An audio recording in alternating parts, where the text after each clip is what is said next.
Hey everybody, my name is Coach Max. I'm a coach at San Francisco Crossfit, and I specialize in getting everybody to train regardless of your circumstance.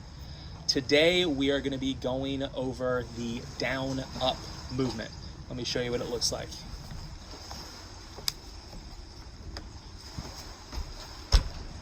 That's our down-up movement. Now, why do we care about doing this movement? This movement's important because it's a component of us getting onto the floor. If we can do it well, then we're living life well. Now, to do this movement, we need to have some things that are fundamental and done well, which is number one, doing a squat, and number two, doing a plank. Now, frankly, if you have both these movements down, and you should, I have links for how to do them down in the description. This movement's not much more difficult. All we have to think about is transition. Now, when we do this movement, we always obey our good principles of movement. This is what we do at San Francisco CrossFit. It's also what's taught by Kelly at TRS. Check them out.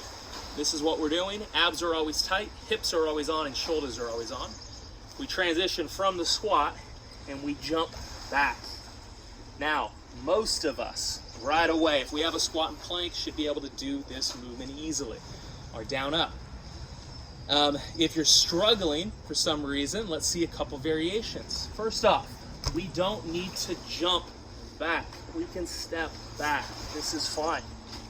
In addition to that, if for whatever reason we can't step back, another way to get down to that position is to walk our hands out and walk our hands back.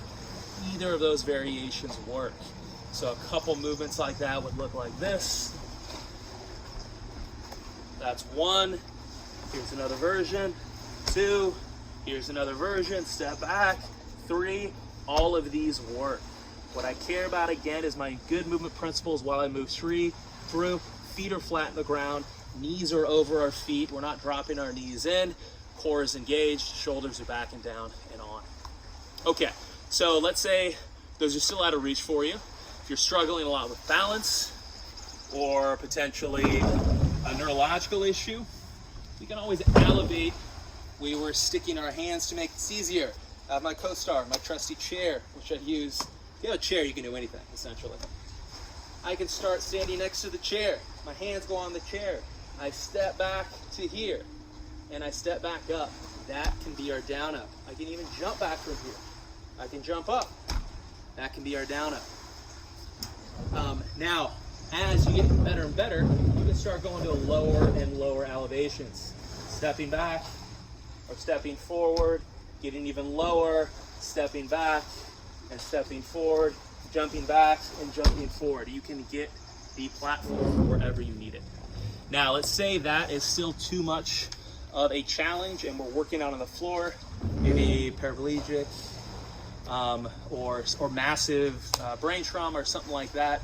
We can start on the ground and we can go from a kneeling position to a quadruped position or kneeling plank position and walk back and walk up. We can have a low kneel, we can have a high kneel.